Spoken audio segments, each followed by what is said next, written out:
अस्सलाम वालेकुम। आज हम लेक्चर 7 स्टार्ट करते हैं मोबाइल एंड वायरलेस कम्युनिकेशन का। लास्ट लेक्चर में हम लोगों ने जो फेडिंग के मुख्तलिफ पैरामीटर्स है उसको डिस्कस किया था। तो आज के लेक्चर में हम मॉड्यूलेशन और उसकी टाइप्स डिस्कस करेंगे। तो स्टार्ट करते हैं।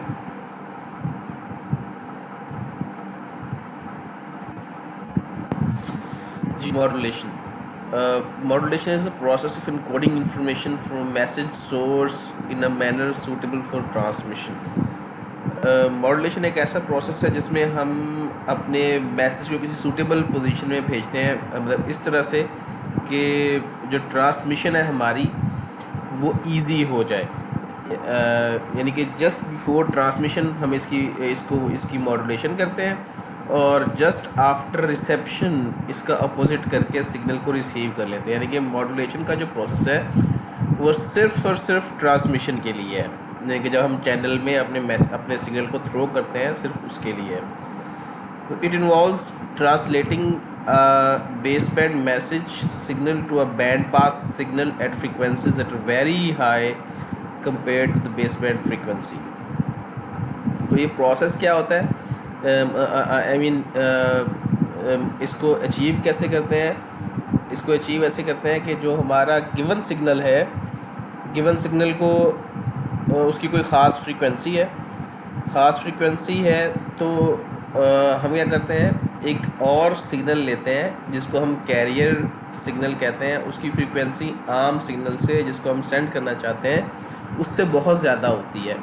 तो एक किस्म का हम अपने ओरिजिनल सिग्नल को कैरियर सिग्नल के ऊपर राइड कराकर ट्रांसमिट कर देते हैं रिसीवर साइड के ऊपर। ये ऐसे ही जैसे किसी चीज़ को ऐसी है जैसे किसी को एक फास्ट मूविंग चीज़ के ऊपर राइड कराकर रिसेप्शन की तरफ भेज दिया जाए। तो जो बेस बैंड सिग्नल है, बेस बैंड सिग्नल ऐसा सिग्नल है जिसकी फ्रीक्वेंसी कम है, और बैंड पास सिग्नल ऐसा सिग्नल है जिसकी फ्रीक्वेंसी ज़्यादा है। तो जो बेस बैंड सिग्नल वो वाला सिग्नल है जिसको हम सेंड करना चाहते हैं, और बैंड पास सिग्नल वो वाला सिग्नल है जो हम ट्रांसमिट करेंगे। ठीक है। तो अब चूँकि मॉड्यूलेटेड सिग्नल की फ्रीक्वेंसी कम होती है तो बैंड पास सिग्नल की फ्रीक्वेंसी ज़्यादा होगी। क्योंकि अब हमने इसको अपने कैरियर के ऊपर राइड करा दिया हुआ है। ठीक है। तो जिस सिग्नल को हम सेंड करना चाहते हैं उसे मॉड्यूलेटिंग सिग्नल कहेंगे, और जो सिग्नल हम ट्रांसमिट कर देंगे आफ्टर मॉड्यूलेशन उसको हम मॉड्यूलेटेड सिग्नल कहेंगे।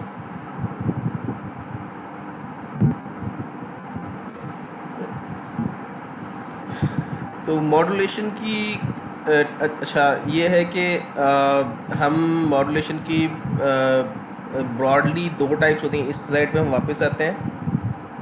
मॉड्यूलेशन की ब्रॉडली जो है वो 2 टाइप्स होती हैं। एक एनालॉग मॉड्यूलेशन होती है और एक डिजिटल मॉड्यूलेशन होती है। एनालॉग में ये है कि इनपुट हमारी कंटिन्यूअस होती है, जबकि जो डिजिटल मॉड्यूलेशन है उसमें कंटिन्यूअस नहीं होती बल्कि पल्सेस होती हैं। देखिए, जो analog modulation, the input is continuous signal, it was used in first generation radio systems, जिसे एम्स सिस्टम कहा करते थे, उसमें ये यूज़ होती थी। अब ये नए सिस्टम्स में, नए रेडियो सिस्टम्स में इस्तेमाल नहीं होती हैं। तो जो डिजिटल मॉड्यूलेशन है, डिजिटल मॉड्यूलेशन में क्या है, the input is the time sequence of symbols और पल्सेस होती हैं, और जो करंट सिस्टम्स हैं उनमें डिजिटल मॉड्यूलेशन इस्तेमाल होती है। तो आज के लेक्चर में हम सिर्फ एनालॉग मॉड्यूलेशन और उसकी टाइप्स को डिस्कस करेंगे। नेक्स्ट लेक्चर में हम डिजिटल मॉड्यूलेशन की तरफ जाएंगे। तो पिछली साइड में वापस आते हैं। तो जो ये एनालॉग मॉड्यूलेशन की बात हो रही है, तो एनालॉग मॉड्यूलेशन 3 तरीके से हम कर सकते हैं। एम्पलीट्यूड के ज़रिए भी कर सकते हैं, फेज़ के ज़रिए भी कर सकते हैं, और फ्रीक्वेंसी के ज़रिए भी कर सकते हैं। तो मॉड्यूलेशन होगी कि एक्चुअली होगा ये कि जो हमारा कैरियर सिग्नल है, कैरियर सिग्नल वो वाला सिग्नल है जिसकी फ्रीक्वेंसी बहुत ज़्यादा है। तो अगर उस कैरियर सिग्नल का एम्पलीट्यूड हमारे गिवन सिग्नल के एम्पलीट्यूड के साथ वेरी हो रहा होगा तो एम्पलीट्यूड मॉड्यूलेशन होगी। अगर कैरियर सिग्नल की फ्रीक्वेंसी हमारे इनपुट सिग्नल के साथ वेरी हो रही होगी तो उसे हम फ्रीक्वेंसी मॉड्यूलेशन कहेंगे। और अगर कैरियर सिग्नल का फेज़ वेरी हो रहा हुआ हमारे इनपुट सिग्नल से तो हम उसे फेज़ मॉड्यूलेशन कहेंगे। दोबारा देख लेते हैं कि अगर हमारे इनपुट्स हमारे कैरियर सिग्नल का एम्पलीट्यूड हमारे इनपुट सिग्नल की वजह से चेंज हो रहा हुआ तो एम्पलीट्यूड मॉड्यूलेशन होगी। कैरियर सिग्नल की फ्रीक्वेंसी अगर हमारे इनपुट सिग्नल की वजह से चेंज हो रही हुई तो फ्रीक्वेंसी मॉड्यूलेशन होगी। और अगर कैरियर सिग्नल की फेज चेंज हो रहा हो हमारे इनपुट सिग्नल से तो इसे हम फेज मॉड्यूलेशन कहेंगे। तो जिस तरह मॉड्यूलेशन है ट्रांसमिशन साइड पे होती है, ट्रांसमीटर साइड पे होती है, इस तरह डी मॉड्यूलेशन रिसीवर साइड पे होती है। यानी कि क्योंकि ये मॉड्यूलेशन का प्रोसेस सिर्फ ट्रांसमिशन के लिए है तो जस्ट आफ्टर रिसेप्शन हम इसका अपोजिट प्रोसेस जिसको डी मॉड्यूलेशन कहते हैं वो करके कैरियर सिग्नल को अलहदा कर देते हैं और जो हमारा इनपुट सिग्नल जिसको हम भेजना चाहते थे उसको एक्सट्रैक्ट कर लेते हैं। Demodulation is inverse operation extracting the base band message from the carrier so that it may be processed at the receiver. ठीक है, तो हम अपने जो मॉड्यूलेटेड सिग्नल है उसमें से उसकी डीमॉड्यूलेशन करके अपना एक्चुअल सिग्नल जो है बेस बैंड सिग्नल उसको एक्सट्रैक्ट कर लेते हैं। स्लाइड को हम देख चुके हैं जी। ये भी पिछली स्लाइड का पिक्टोरियल व्यू है कि हमारी मॉड्यूलेशन की दो टाइप्स हैं। एनालॉग मॉड्यूलेशन जो कि फर्स्ट जनरेशन मोबाइल रेडियो में यानी कि एम सिस्टम में इस्तेमाल होती थी। जो मॉड्यूलेशन डिजिटल मॉड्यूलेशन है वो हमारे 2G 3G 4G सिस्टम वगैरह में इस्तेमाल होती हैं। तो आज हम सिर्फ इस एनालॉग मॉड्यूलेशन वगैरह के को डील करेंगे।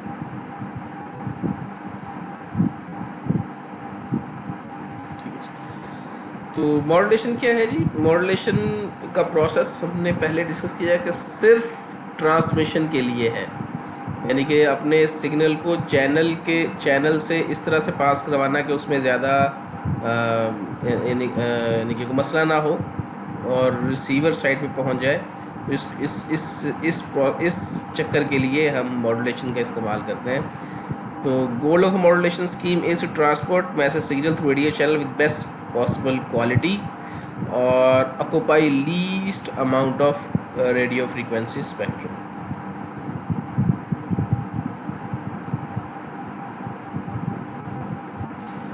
जी, तो सबसे पहले एम्पलीट्यूड मॉड्यूलेशन को डिस्कस करते हैं।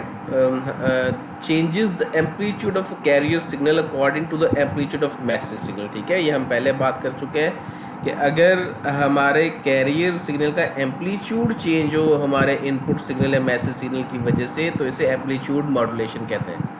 ठीक है, तो इसका मतलब क्या हुआ कि जो मॉड्यूलेटेड सिग्नल होगा तो सारी इन्फॉर्मेशन कहाँ होगी? उसके एम्पलीट्यूड में।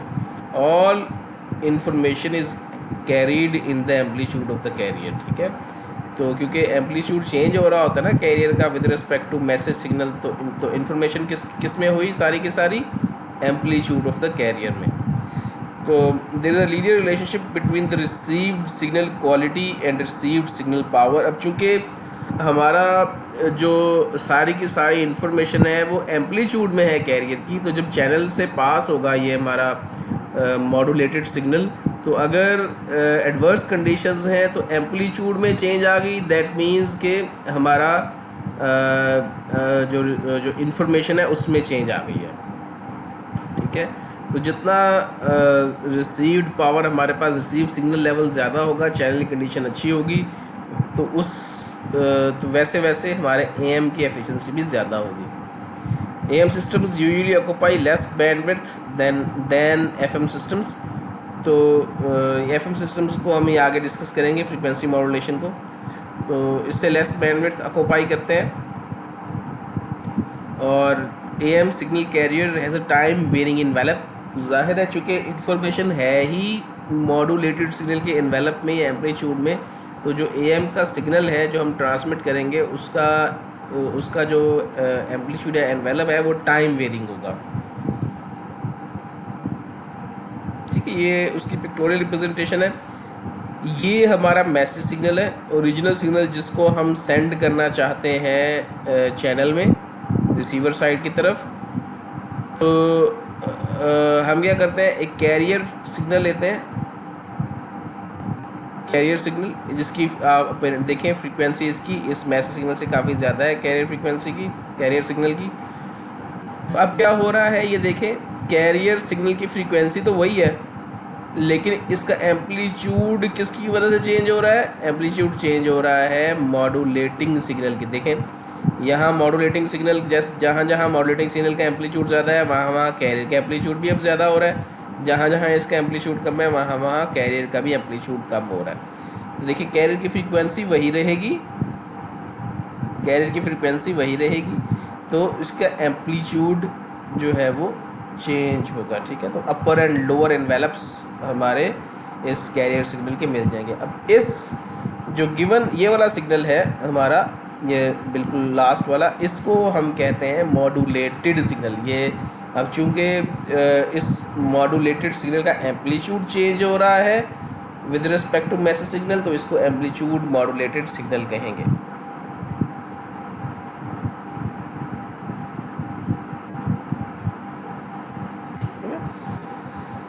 The amplitude of high, बारहवीं बात कि amplitude of high carrier signal is varied according to instantaneous amplitude of modulating signal। ज़ाहिर है जो हमारा कैरियर का एम्पलीट्यूड है वो चेंज होना है हमारे इनपुट सिग्नल की वजह से। तो अगर कैरियर सिग्नल को हम इस तरह से रिप्रेजेंट करें साइनोसॉइडल, इनके इसका एम्पलीट्यूड है AC और cos 2 पाई FCT, FC कैरियर फ्रीक्वेंसी है, कैरियर का एम्पलीट्यूड, कैरियर फ्रीक्वेंसी, और मॉड्यूलेटिंग सिग्नल हमारा MT जिसको हम सेंड करना चाहते हैं। ठीक है, तो इसको हम सॉल्व करेंगे तो हमारा जो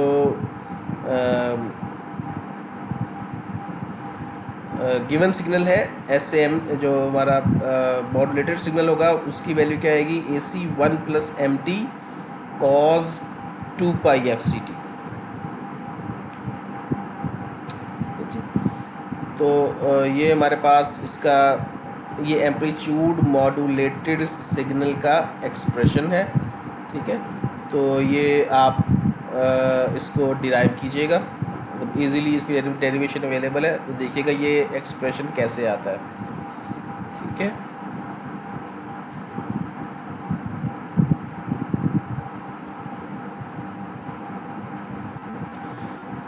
मॉड्यूलेशन इंडेक्स, अगर हमारा साइनोसॉइडल सिग्नल जो है वो AM, वो भी एक जो मॉड्यूलेटिंग सिग्नल है वो भी साइनोसॉइड है, AM है मॉड्यूलेटिंग सिग्नल का एम्पलीट्यूड, FM है मॉड्यूलेटिंग सिग्नल की फ्रीक्वेंसी।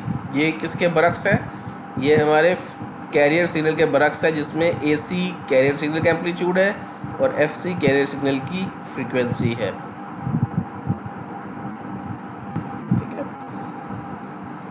तो मॉड्यूलेशन इंडेक्स क्या है कि वो है AM डिवाइडेड बाय AC, यानी कि amplitude of modulating signal divided by amplitude of carrier signal. ठीक है, ये इसका इसे क्या कहेंगे, ये हमारा मॉड्यूलेशन इंडेक्स है। ठीक है, तो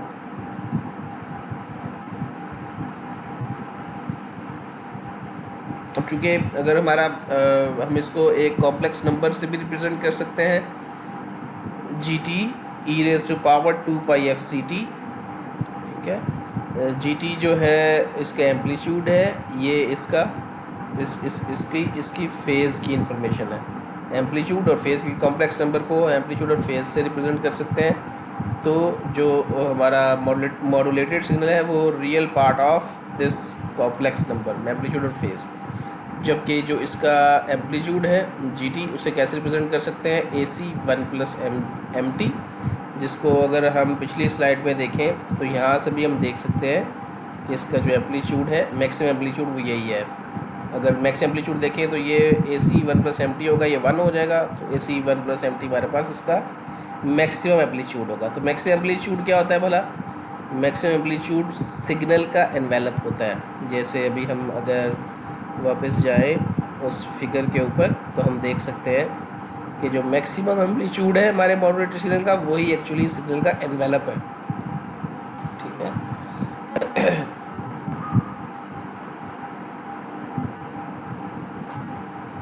जी तो जीटी जो है is called complex envelope of am signal, जो कि मैक्सिमम एम्पलीट्यूड है मॉड्यूलेटेड सिग्नल का।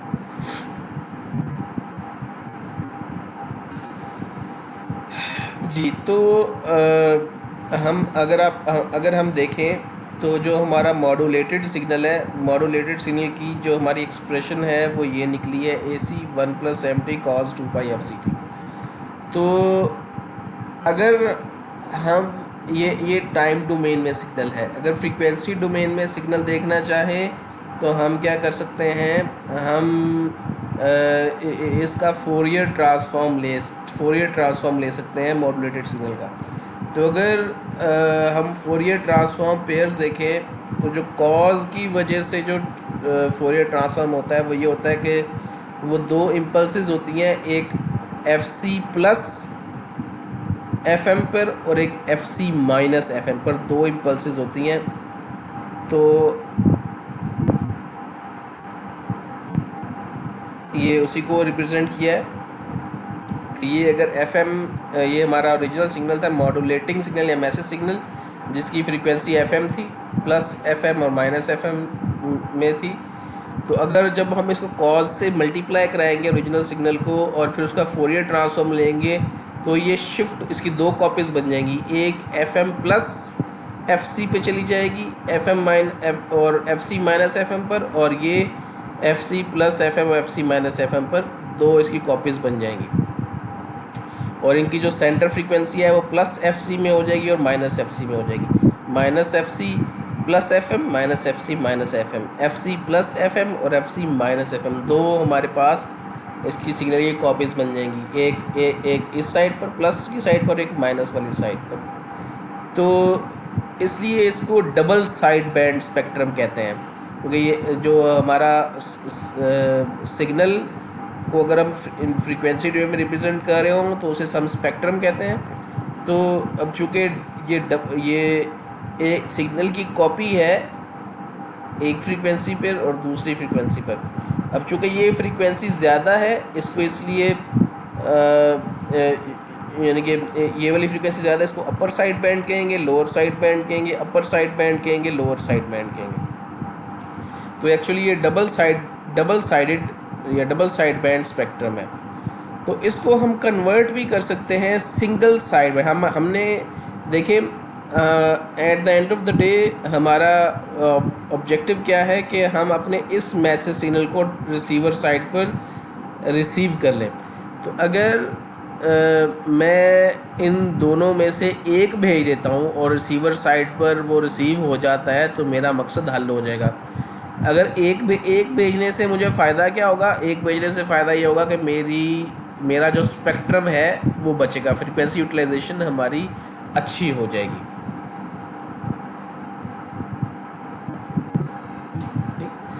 तो ये सिंगल साइड बैंड मॉड्यूलेटर है। सिंगल साइड बैंड मॉड्यूलेटर देखें ये वही है, MT को हम मल्टीप्लाई करवा रहे हैं AC, ये मैसेज सिग्नल मल्टीप्लाई करवा रहे हैं कैरियर सिग्नल से, वही ये एम्पलीट्यूड मॉड्यूलेशन ही है, ये वाली ना, ये एम्पलीट्यूड मॉड्यूलेशन ही है। एम्पलीट्यूड मॉड्यूलेशन भी हम क्या करते थे कि मैसेज सिग्नल को मल्टीप्लाई करा देते थे cos 2π/FCT पर,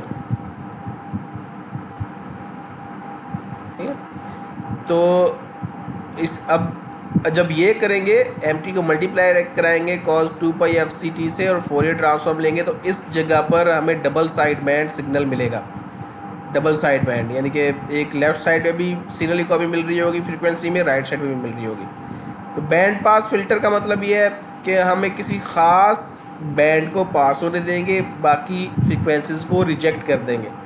तो अगर मैं ऐसा बैंड पास फिल्टर बनाता हूँ जिसकी सेंटर फ्रीक्वेंसी +FC है तो वो इस सिग्नल को पास होने देगा, बाकी इसके अलावा जितने भी सिग्नल उनको रोक देगा। और अगर मैं अपना बैंड पास फिल्टर ऐसा बनाता हूँ जिसकी सेंटर फ्रीक्वेंसी -FC है तो इस वाले सिग्नल को पास होने देगा, बाकी तमाम सिग्नल्स को जो है वो रोक देगा, ठीक है। तो हम अगर बैंड पास फिल्टर लगा देंगे तो इनमें से कोई एक रुक जाएगा और एक चला जाएगा, यानी कि हम क्या कर रहे हैं, सिंगल साइड बैंड ट्रांसमिशन कर रहे हैं। ठीक है, इसलिए आप देखें कि अब इस सिग्नल के साथ SSBT लिखा हुआ है, यानी कि ये सिंगल साइड बैंड है। ठीक है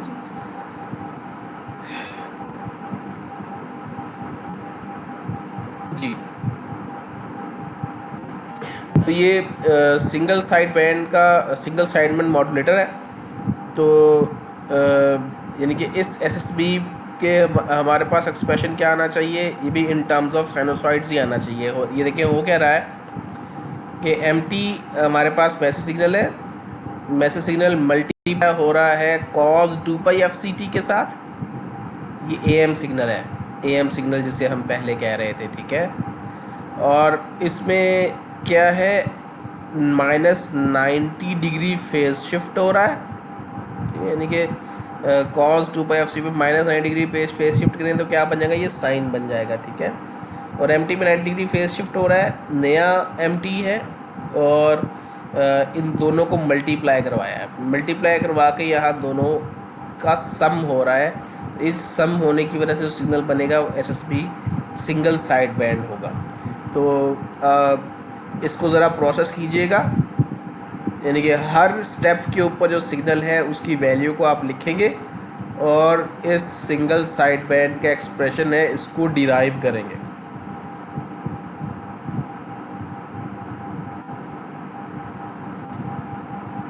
जी, प्रॉपर्टीज़ ऑफ SSB या सिंगल साइड बैंड।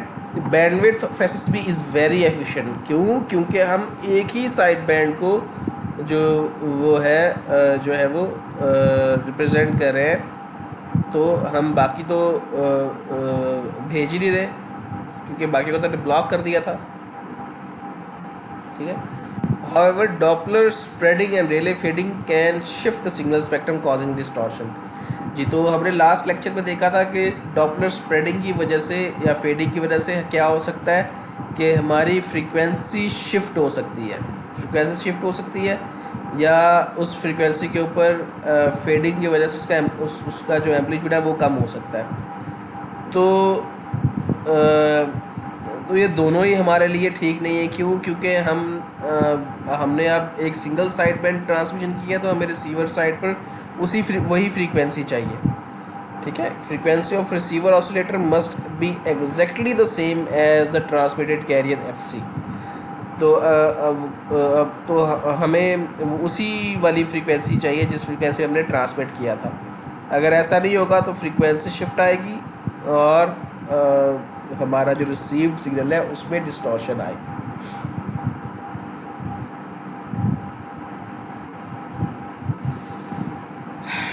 ये डिटेक्शन है। डिटेक्शन क्या है कि जिस तरह से हमने ट्रांसमिट सिग्नल किया था, ट्रांसमिटेड सिग्नल हमारा मॉड्यूलेटेड सिग्नल था, लेकिन रिसीवर साइड पर हमारी रिक्वायरमेंट क्या है, रिक्वायरमेंट हमारी ये है कि हमें मैसेज सिग्नल मिल जाए। ठीक है, तो करना क्या है, हमने हम वही कर रहे हैं प्रोसेस कि जो हमारा ये मॉड्यूलेटेड सिग्नल ट्रांसमीटर साइड से आया है, देखिए इसके साथ कॉस मल्टीप्लाई हो रहा है, RT मैसेज सिग्नल था। तो हम क्या कर रहे हैं, दोबारा इसके साथ कैरियर सिग्नल को मल्टीप्लाई करवा रहे हैं, cos 2πfct मल्टीप्लाई करवा रहे हैं, और फिर जो रिजल्टिंग सिग्नल है उसको लो पास फिल्टर से गुजार रहे हैं। ठीक है, लो पास फिल्टर से गुजार रहे हैं तो क्यों, और तो हमारे पास जो आउटपुट आएगी वो ये हमारे पास आउटपुट आ जाएगी। तो ये बहुत सिंपल है कि जब हम इसको मल्टीप्लाई करवाएंगे तो वो जो कॉज और साइन के प्रोडक्ट आइडेंटिटीज़ हैं, देखिए कॉज मल्टीप्लाई होगा कॉज के साथ तो प्रोडक्ट आइडेंटिटी लगेगी, तो प्लस और माइनस की वैल्यूज़ आएगी। तो यानी कि दो हमारे पास इसकी वैल्यूज़ आएगी, एक this thing plus this thing और एक this thing minus this thing. ठीक है, तो उसे लो पास फिल्टर से गुजारेंगे तो हमारे पास जो हायर फ्रीक्वेंसी है वो ख़त्म हो जाएगी, लो फ्रीक्वेंसी हमारे पास बच जाएगी।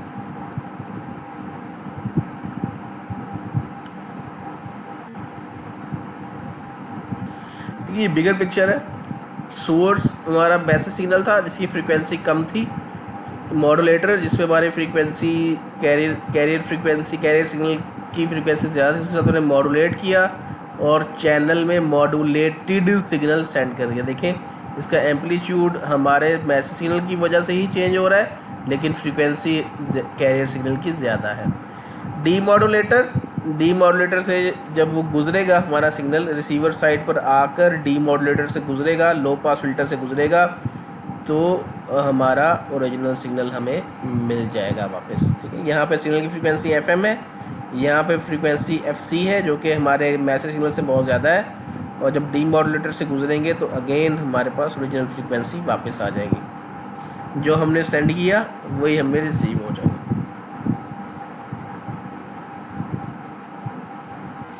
ठीक है, ये न्यूमेरिकल एग्जांपल है कि गिवन सिग्नल हमारे MT ये था रेड वाला, और कैरियर ये मॉड्यूलेटेड सिग्नल है ग्रीन वाला।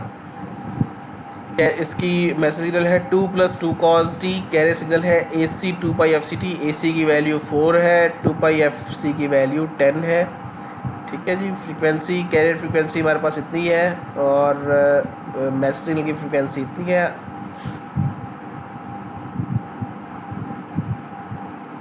ठीक है जी, तो हमारा मॉड्यूलेटेड सिग्नल क्या होगा, AC 1 + MT cos 2 pi fct।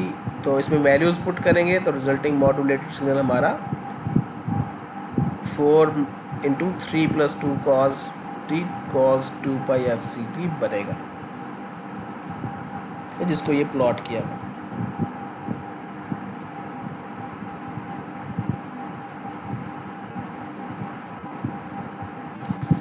जी, एंगल मॉड्यूलेशन जो एम्पलीट्यूड मॉड्यूलेशन में क्या था कि इंफॉर्मेशन हमारी सारी किस्में थी हमारी थी एम्पलीट्यूड में, मॉड्यूलेटेड सिग्नल के एम्पलीट्यूड में। तो अब एंगल मॉड्यूलेशन दो टाइप्स की होती है, एक फ्रीक्वेंसी मॉड्यूलेशन होती है और एक फेज़ मॉड्यूलेशन होती है।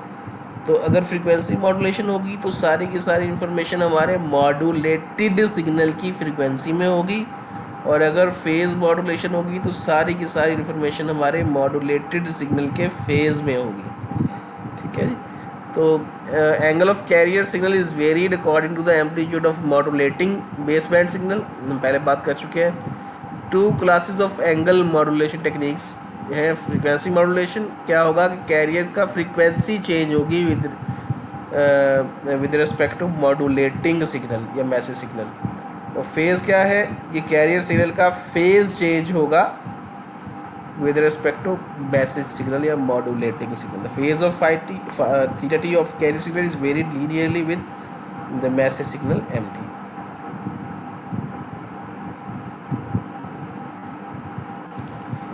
फ्रीक्वेंसी मॉड्यूलेशन में क्या है, ये हमारे पास ये AC cos 2 pi fct + theta T. अब इसके अंदर फ्रीक्वेंसी के अंदर हमारी इन्फॉर्मेशन है। पहले इन्फॉर्मेशन कहाँ थी, एम्पलीट्यूड में। अब इन्फॉर्मेशन कहाँ है, हमारी फ्रीक्वेंसी में। फ्रीक्वेंसी में कहाँ होगी कि इस FC plus this thing into t। इसको सॉल्व करेंगे तो ये इजी डेरिवेशन आपको किसी भी जगह से मिल जाएगी, किसी भी एनालॉग कम्युनिकेशन की बुक में, ये भी विकीपीडिया पे। तो जो रिजल्टिंग एक्सप्रेशन है हमारी वो ये बनेगी 2 pi fct + 2 pi kf - t mx dx। mx हमारा ये x हमारा वेरिएबल ऑफ इंटीग्रेशन है, तो टाइम डिपेंडेंट ही है। MT हमारा मैसेज सिग्नल है।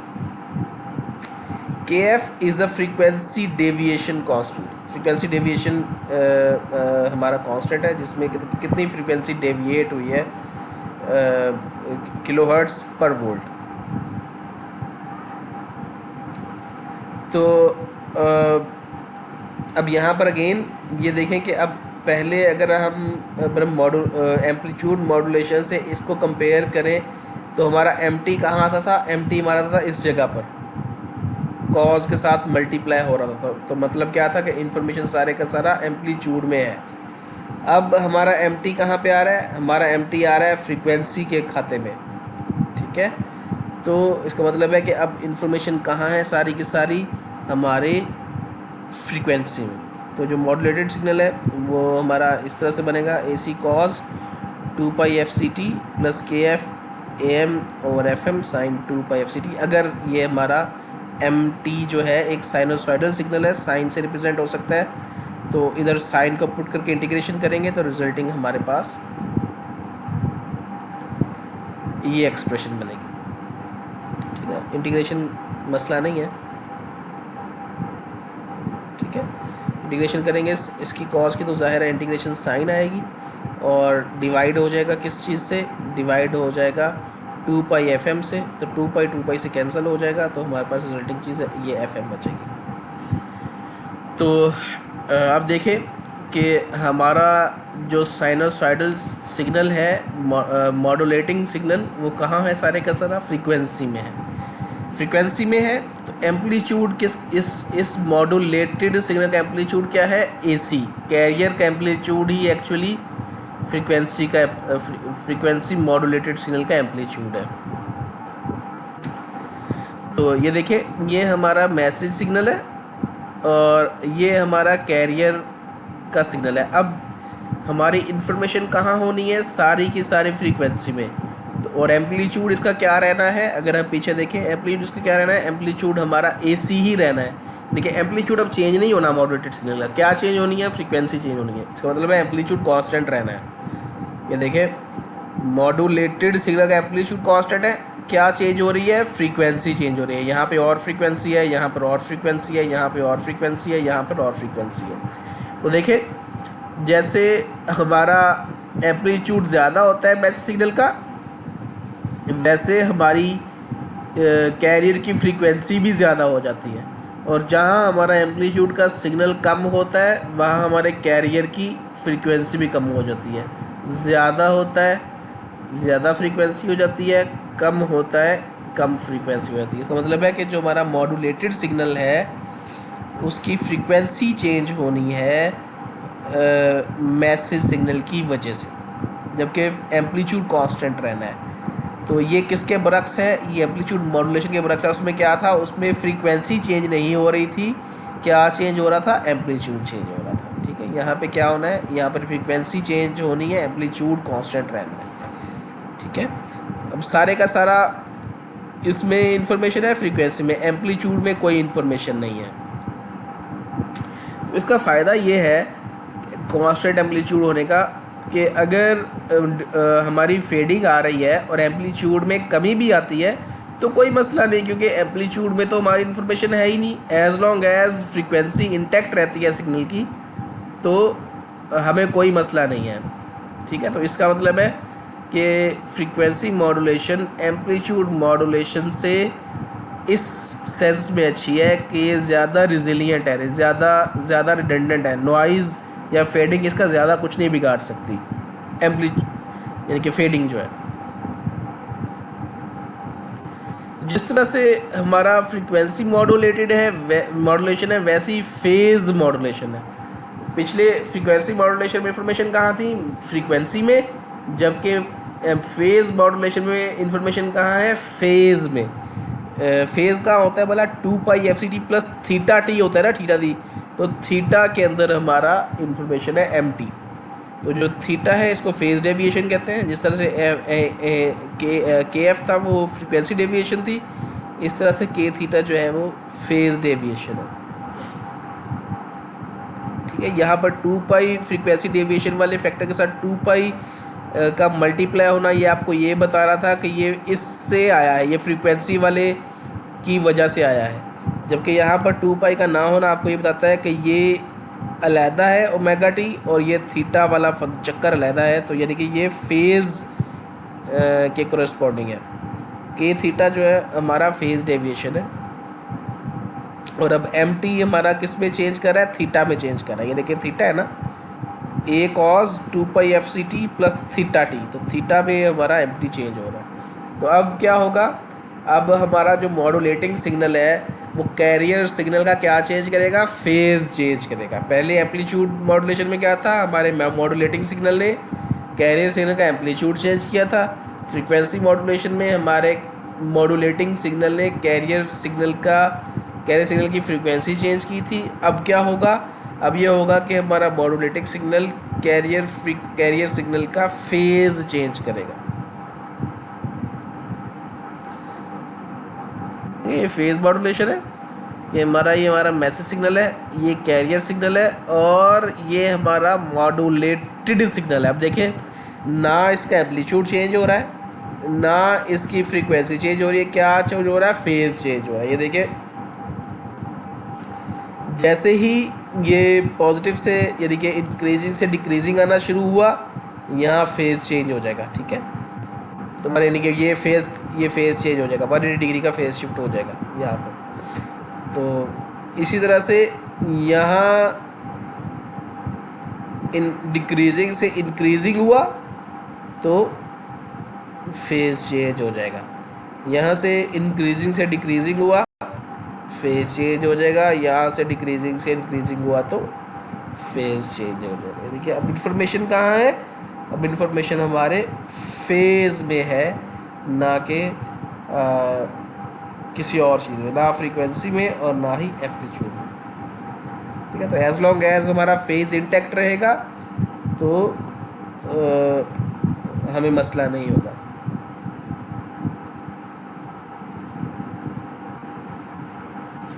नहीं, एफएम की एग्जांपल है, जैसा एएम की एग्जांपल थी वैसे एफएम की एग्जांपल है। ये हमारा मैसेज सिग्नल है, ठीक है, और ये हमारा मॉड्यूलेटेड सिग्नल है। जहाँ जहाँ इसकी ज़्यादा वैल्यू है वहाँ वहाँ फ्रीक्वेंसी ज़्यादा है, जहाँ जहाँ इसकी कम वैल्यू है वहाँ फ्रीक्वेंसी कम है। ठीक है, तो मैसेज सिग्नल हमारा 4 cos 2πt था, कैरियर सिग्नल cos 2π8t था, तो एफएम सिग्नल क्या होगा, cos 2π8t plus 4 sin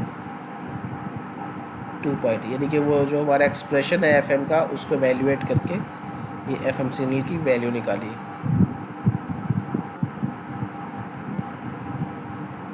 ji, frequency modulation versus amplitude modulation. Frequency modulation is most popular analog technique.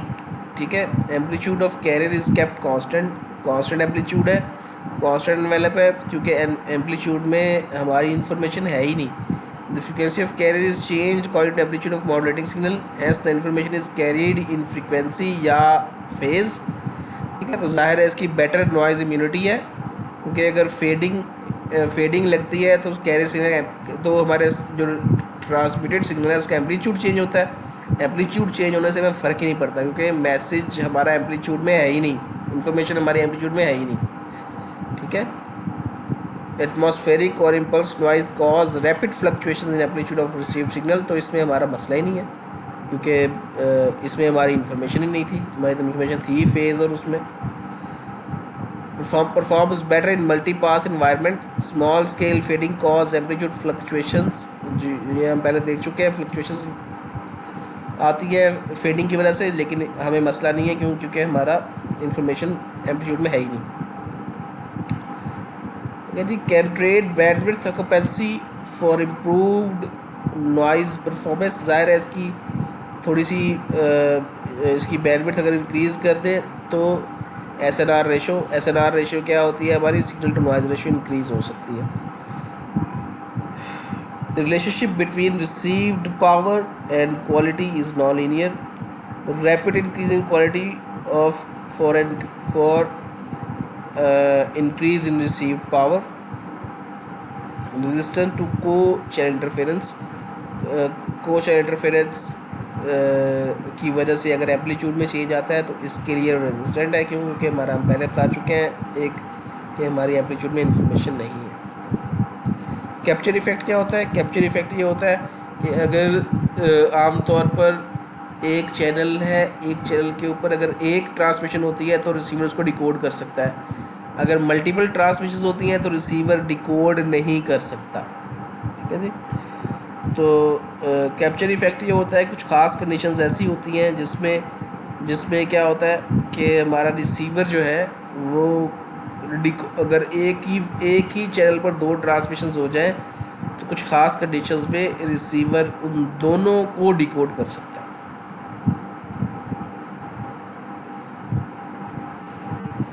Ji, FM index, frequency modulation index क्या है, beta F से denote करते हैं, K F A M over W, या इसको ये frequency deviation इसे कहते हैं, के एफ ए एम को डेल्टा एफ, जो फ्रीक्वेंसी डेविएशन पीछे हम जिक्र कर रहे थे, K F A M delta F over W, तो W is the maximum bandwidth of modulating signal, delta F peak frequency deviation of the transmitter, AM peak value of modulating signal.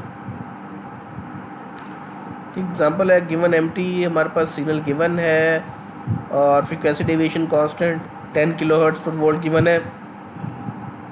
Frequency deviation modulation index find करना मसला नहीं है। Frequency deviation बस क्या करेंगे, AM से multiply कर देंगे KF को।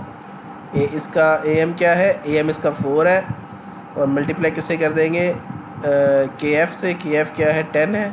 तो ये गिवन हमारे पास डेल्टा एफ आ जाएगा और इसको डिवाइड कर देंगे W से, तो बैंडविड्थ से मल्टीप्लाई कर देंगे।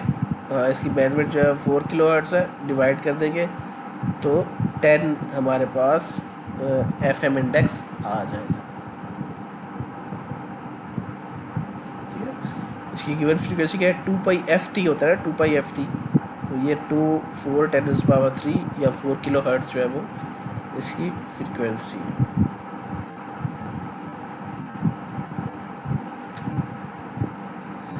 The FM signal has 98% of total transmitted power in RF bandwidth BT। तो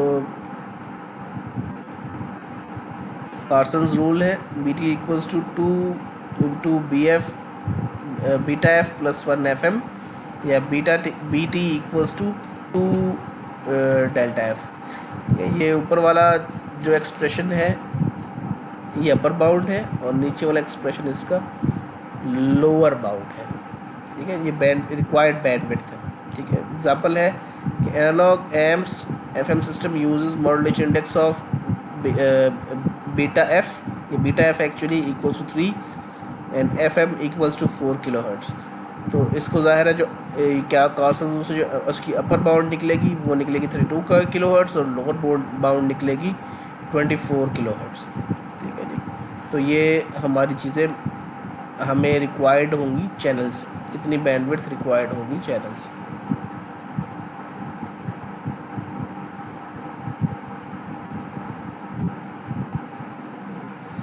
जिस तरह से AM डीमॉड्यूलेटर था उस तरह से FM डीमॉड्यूलेटर भी है। तो वो FM डीमॉड्यूलेटर क्या होना चाहिए कि जो हमें मॉड्यूलेटेड सिग्नल से हमारा मॉड्यूलेटिंग या मैसेज सिग्नल वापस ला के दे।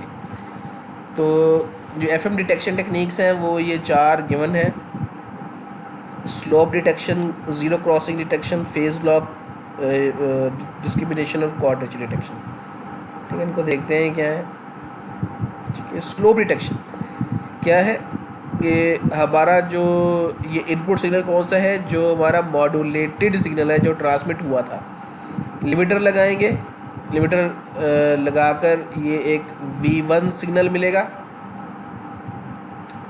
डिफरेंशिएटर लगाएंगे तो यानी कि डेरिवेटिव लेंगे तो उसका V2 मिलेगा और फिर इसका एनवेलप डिटेक्ट करेंगे तो V आउट मिलेगा। ये हमारा एक्चुअली सिग्नल होना चाहिए V आउट, जो हमारा मैसेज सिग्नल है।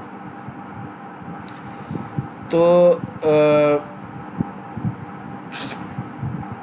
ये हमारा इनपुट सिग्नल पे लिमिटर लगाया। लिमिट ने क्या किया कि इसके एम्पलीट्यूड को लिमिट कर दिया, V1 cos 2πfct plus theta. ठीक है, हमारे मॉड्यूलेटेड सिग्नल का एम्पलीट्यूड जो है वो लिमिट हो गया। ठीक है, क्योंकि एम्पलीट्यूड से फ़र्क नहीं पड़ता क्योंकि ये फ्रीक्वेंसी मॉड्यूलेशन है। डिफरेंशिएटर क्या करेंगे, V2 ने क्या किया, V2 ने क्या किया, जो V1 मिला उसका डेरिवेटिव ले लिया। देखें जो सेकंड लाइन में जो V2t है उस वो V1 का डेरिवेटिव लिया तो हमारे पास इसका आ गया। अब इसका डेरिवेटिव लेंगे तो क्या होगा, इसका डेरिवेटिव कॉस का साइन आएगा, माइनस साइन, और फिर इसका डेरिवेटिव लेंगे 2πfct का तो क्या आ जाएगा, 2πfc आ जाएगा, और फिर इसका derivative d theta by dt, इसका डेरिवेटिव, इसको थीटा कहा है। ठीक है, तो ये हमारे पास रिजल्टिंग चीज़ आ जाएगी। ठीक है, और इसका डेरिवेटिव लेंगे एम टी का डेरिवेटिव लेंगे, एम एक्स का डेरिवेटिव लेंगे तो क्या आ जाएगा, सिंपली इंटीग्रेशन कैंसिल होकर वापस खाली एम टी बचेगा। ठीक है, तो अब यहाँ से हमने सिर्फ एनवेलप डिटेक्ट करना है, यानी कि एनवेलप डिटेक्ट करने का मतलब ये है कि जो साइन इसका जो मैक्सिमम एम्पलीट्यूड है वो हम लेंगे, तो साइन वगैरह ख़त्म हो जाएगा, सिर्फ इसका मैक्सिमम एम्पलीट्यूड आएगा जो कि सिर्फ ये है, जो कि सिर्फ ये है, सिर्फ ये मैक्सिमम एम्पलीट्यूड इसका एनवेलप आ जाएगा, बाकी ये साइन वगैरह ये 1 हो जाएगा। ठीक है, तो इसको हम सॉल्व करेंगे, -v1 2πfct plus d/d theta को सॉल्व करेंगे तो क्या बचेगा, ये तो वैसे ही कॉन्स्टेंट है, तो इसका डेरिवेटिव लेंगे तो खाली एम टी हमारे पास वापस बच जाएगा। ठीक है, अब क्या है, अब ये जो गिवन सिग्नल ये हमारा ऐसा सिग्नल है जिसका सिर्फ एम्पलीट्यूड चेंज है। ठीक है, तो एम्पलीट्यूड हमारी इन्फॉर्मेशन नहीं थी, हमें एम टी वैसे का वैसे ही मिल जाएगा, ओरिजिनल सिग्नल मिल जाएगा। यानी कि इसकी फ्रीक्वेंसी क्या होगी, इसकी फ्रीक्वेंसी ओरिजिनल सिग्नल वाली होगी और इसका एम्पलीट्यूड सिर्फ चेंज होगा, जो कि हम बाद में इक्वलाइज करके ले सकते हैं। ज़ीरो क्रॉसिंग डिटेक्टर, ये एक और डिटेक्टर है, ये इसकी ब्लॉक डायग्राम है। एक लिमिटर, एम्पलीट्यूड को लिमिट करेंगे, डिफ्रेंशिएटर अगेन उसको डिफ्रेंशिएट करेंगे, मोनोसेवल मल्टी वाइब्रेटर, ये क्या होगा, ये पल्सेस को देने के लिए होगा, लो पास फिल्टर लगाएंगे और रिजल्टिंग हमारे पास वी आउट बचेगी।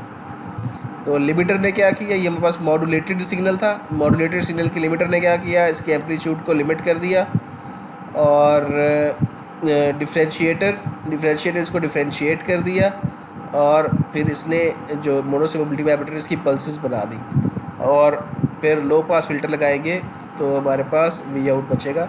तो इसको देखने का तरीका ये है कि जैसे जहाँ पर ये इनकी स्पेसिंग ज़्यादा है कम है वहाँ हमारा एम्पलीट्यूड ज़्यादा होगा, जहाँ स्पेसिंग कम है वहाँ एम्पलीट्यूड कम होगा, जहाँ स्पेसिंग ज़्यादा है वहाँ एम्पलीट्यूड ज़्यादा हो रहा होगा, जहाँ स्पेसिंग कम है वहाँ एम्पलीट्यूड कम होगा। ज़ीरो क्रॉसिंग को डिटेक्ट करेंगे।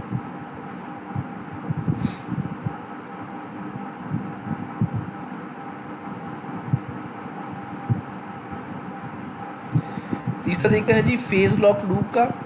तो हमारा इनपुट है एफएम सिग्नल, इसका फेज़ डिटेक्ट करेंगे तो मॉड्यूलेटेड सिग्नल का आउटपुट। अब चूँकि हमारे इन्फॉर्मेशन कहाँ है, फेज़ में, एक्चुअली फेज़ मॉड्यूलेशन में एम्पलीट्यूड इन्फॉर्मेशन फेज़ में है, तो पीएलएल का इस्तेमाल हम कर सकते हैं फेज़ लॉक लूप का। फेज़ लॉक लूप क्या है कि एक्चुअली एरर सिग्नल जनरेट होगा किसका, इनपुट सिग्नल का और वोल्टेज कंट्रोल्ड ऑसिलेटर का, वोल्टेज कंट्रोल ऑसिलेटर का। जैसे ही इन दोनों का फेज़ डिफरेंस खास थ्रेशोल्ड के अंदर आ जाएगा तो इनका फेज़ लॉक हो जाएगा। लॉक होने की वजह से आउटपुट पर वही लॉक्ड हमें फेज़ मिलेगा, तो हम फेज़ को ट्रैक कर सकते हैं, उसे लॉक कर सकते हैं कि हमें कौन सा फेज़ आउटपुट पे चाहिए। ठीक है जी, तो ये हमारा आज का लेक्चर था जिसमें हमने एनालॉग मॉड्यूलेशन स्कीम्स को डिस्कस किया। नेक्स्ट लेक्चर में इंशाल्लाह हम डिजिटल मॉड्यूलेशन स्कीम्स को डिस्कस करेंगे। ख्याल रखिए, अल्लाह हाफिज़।